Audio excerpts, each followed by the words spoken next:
അപ്പൊ ഞാൻ പറഞ്ഞു, മനസ്സറിഞ്ഞിട്ടാണോ വരണെന്നുള്ളത് മനസ്സിലാക്കാന് ഇന്ന് ഈ 3 വട്ടം നടത്തണം. ആദ്യത്തെ പ്രാവശ്യം തന്നെ ഞാൻ വരുമ്പോ എന്റെ ഹൃദയത്തേക്ക് നോക്കിയാ പോരെയെന്ന് ചോദിച്ചു. അപ്പൊ മൂപ്പർക്കത് പിന്നെ ഇഷ്ടപ്പെട്ടൊക്കെ എനിക്കറിയില്ല. മൂപ്പരിനോട് വളരെ രോഷാകുലനായി. മൂപ്പര് പറഞ്ഞു, എന്തെങ്കിലും പറഞ്ഞു എന്ന് ചോദിച്ചാൽ അവിടെ എണീച്ചു. അപ്പൊ ഞാനത് ആവർത്തിച്ചു പറഞ്ഞു. അപ്പൊ എന്നോട് ചോദിച്ചു, നിങ്ങൾക്ക് എങ്ങനെ മനസ്സിലായി എന്ന് ചോദിച്ചു. അപ്പൊ മൂപ്പരുടെ സ്വഭാവമൊക്കെ മാറി. അപ്പൊ ഞാൻ പറഞ്ഞു, ഞാൻ എന്റെ നേരെ കാണുകയുള്ളോ ഒരു റസാക്കിനെ പിന്നെ പട്ടിക്കാട് നിന്ന് പുറത്താക്കണ.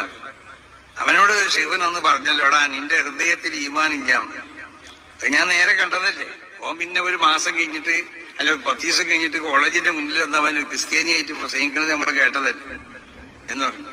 അപ്പൊ മൂപ്പര് പറഞ്ഞു, നിങ്ങൾ അതുകൊണ്ട് നിങ്ങൾ ഇത് ആരോടും പറയരുത്. ഇതാണ് ബഹുമാനപ്പെട്ട ശൈഖുനാ ശംസുൽ എന്നോട് പറഞ്ഞത്.